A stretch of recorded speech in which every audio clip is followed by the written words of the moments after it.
आज हम consumers equilibrium या उपभोक्ता के संतुलन पर चर्चा करेंगे। एक उपभोक्ता उस समय संतुलन पर होता है जब वह अपनी आय दो वस्तुओं पर ऐसे खर्च करता है कि उसको अधिकतम संतुष्टि प्राप्त हो। अगर उसे अधिकतम संतुष्टि प्राप्त हो जाती है तो उसके बाद वह अपनी खरीद में कोई परिवर्तन नहीं करना चाहता। वो उसी सिचुएशन में रहना चाहता है क्योंकि वहां पर उसका लेवल ऑफ सेटिस्फेक्शन हाईएस्ट होता है। वो दोनों वस्तुओं की जितनी मात्रा खरीद रहा है उतना ही खरीदते रहेगा। तो इस स्थिति को हम कहेंगे कि उपभोक्ता संतुलन में। इसकी मान्यताएं हैं, दोनों वस्तुओं की कीमतें दी हुई हो तथा स्थिर है। इसमें यह मान लिया जाता है कि उपभोक्ता अपनी आय केवल दो वस्तुओं पर खर्च कर रहा है और दोनों वस्तुओं की कीमतें क्या हैं, दी हुई हैं और स्थिर है। उपभोक्ता की खुद की इनकम वो भी क्या है, दी हुई हो और स्थिर हो, उसमें भी कोई चेंज नहीं हो रहा है। तीसरा, उपभोक्ता का अधिमान मानचित्र है जो क्या दिखाता है, दो वस्तुओं के विभिन्न संयोगों के बीच उपभोक्ता का अधिमान क्या है, उपभोक्ता के अधिमान क्रम को दिखाता है। चौथा, उपभोक्ता की जो अपना इंटरेस्ट है वो स्थिर रहता है, उसमें भी कोई चेंज नहीं होता। और उपभोक्ता विवेकशील है, उपभोक्ता रैशनल है। अगर वो रैशनल है इसीलिए वो क्या करता है, अपनी संतुष्टि को अधिकतम करने की कोशिश करता है। ये इसकी मान्यताएं हैं। अब हम उपभोक्ता के संतुलन की शर्तों पर आते हैं। पहली शर्त है, बजट रेखा उदासीनता वक्र को स्पर्श करे। ए बी बजट रेखा है जो ये दिखाती है, दोनों वस्तुओं के ऐसे संयोगों को दिखाती है जिन्हें उपभोक्ता अपनी आय से खरीद सकता है जबकि दोनों वस्तुओं की कीमतें दी हुई हो। तो इस बजट रेखा के साथ उपभोक्ता ऊंचे से ऊंचे उदासीनता वक्र पर जाने की कोशिश करेगा क्योंकि ऊंचा उदासीनता वक्र नीचे उदासीनता वक्र की तुलना में उपभोक्ता को अधिक संतुष्टि देता है।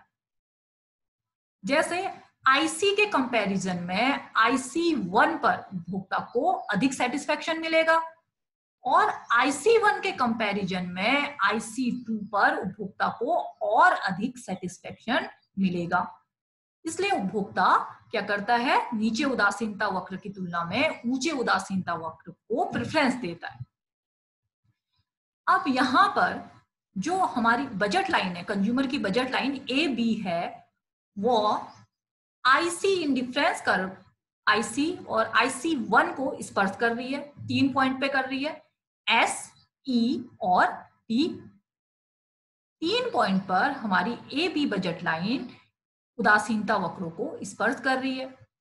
अब उपभोक्ता S और T की तुलना में E को प्रेफरेंस देगा क्योंकि उसे E पर अधिक सेटिस्फेक्शन मिलेगा, उसकी संतुष्टि E पर S और T के कंपैरिजन पर अधिक होगी क्योंकि E कहां है, ऊंचे उदासीनता वक्र IC1 पर है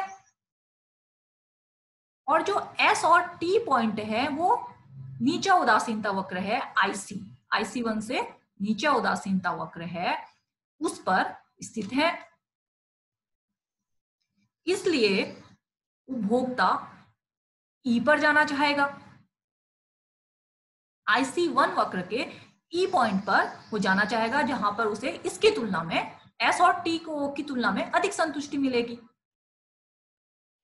अब वो IC2 पर भी जाना चाहेगा क्योंकि ये उसे IC1 की तुलना में अधिक संतुष्टि देता है, लेकिन वह वहां तक नहीं पहुंच सकता। उसकी बजट लिमिट है AB, बजट रेखा है AB। उसे IC2 पर जाने के लिए अपने बजट को बढ़ाना होगा, इस बजट से वह IC2 पर नहीं पहुंच सकता। अब चूंकि ये मान लिया जाता है कि जो उपभोक्ता की आय निश्चित और स्थिर है, इसलिए वह IC2 पर नहीं पहुंच सकता, वह IC1 के E पॉइंट पर ही संतुलन पर होगा।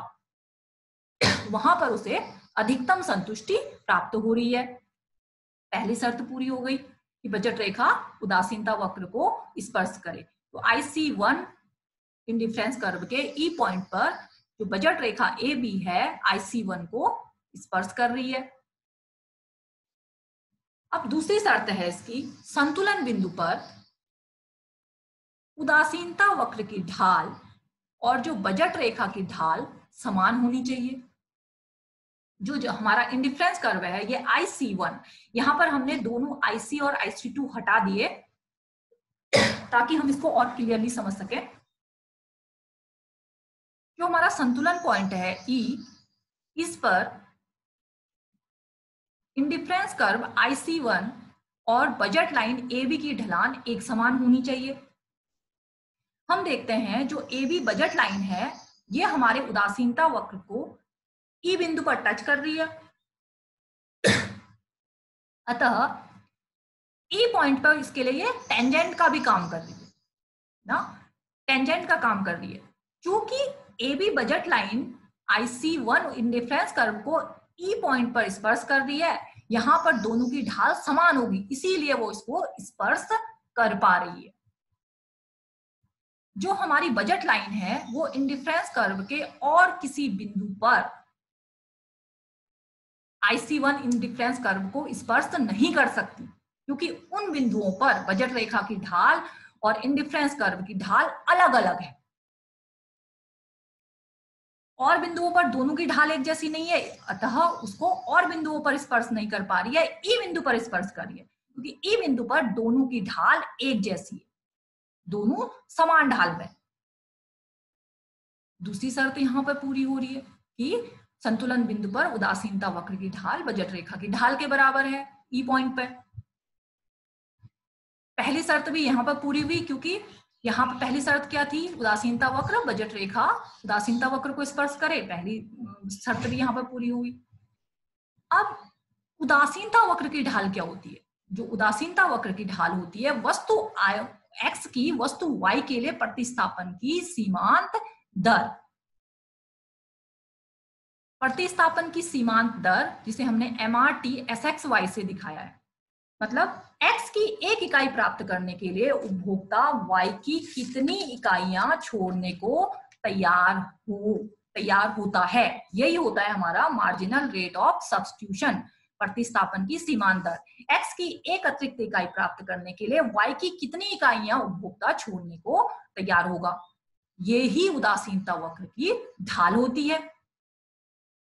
और बजट रेखा की जो ढलान होती है, जो बजट रेखा की ढलान होगी, उसका बजट रेखा का स्लोप होगा, वो होगा दोनों वस्तुओं की कीमतों के अनुपात के बराबर, वस्तु x की कीमत अपॉन वस्तु y की कीमत। तो बजट रेखा का स्लोप हो गया px अपॉन py और इंडिफरेंस कर्व का स्लोप हो गया MRT SXY, वस्तु x की वस्तु y के लिए प्रतिस्थापन की सीमांत दर।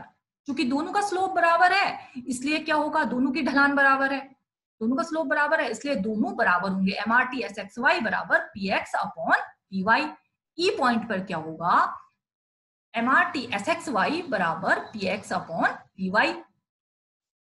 अब तीसरी शर्त पे आते हैं, उदासीनता वक्र मूल बिंदु की ओर उन्नतोदर होना चाहिए, मतलब ओरिजिन पॉइंट जो कि हमारा O है, हमने डायग्राम में O से दिखाया है, जो ओरिजिन पॉइंट है O है, उसकी ओर उन्नतोदर होना चाहिए, कन्वेक्स होना चाहिए, जैसे आधे चंद्रमा के आकार का।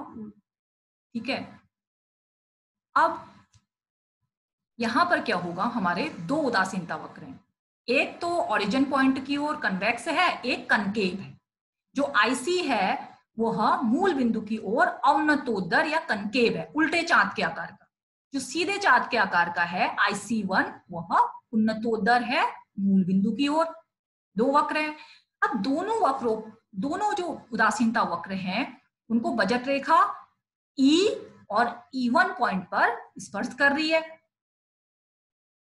पर उपभोक्ता E1 की तुलना में E को अपनी प्रेफरेंस देगा, अपना अधिमान E को देगा, क्योंकि E ऊंचे उदासीनता वक्र IC1 पर स्थित है, इसलिए यहां पर उपभोक्ता को अधिक संतुष्टि मिलेगी। और उदासीनता वक्र के उन्नतोदर होने का अर्थ है कि x के लिए वस्तु x की वस्तु y के लिए प्रतिस्थापन की सीमांत दर गिर रही है। जो उन्नतोत्तर इंडिफरेंस कर्व होता है, उन्नतोत्तर उदासीनता वक्र होता है, वो ये दिखाता है वस्तु x की वस्तु y के लिए प्रतिस्थापन की सीमांत दर लगातार गिरती है।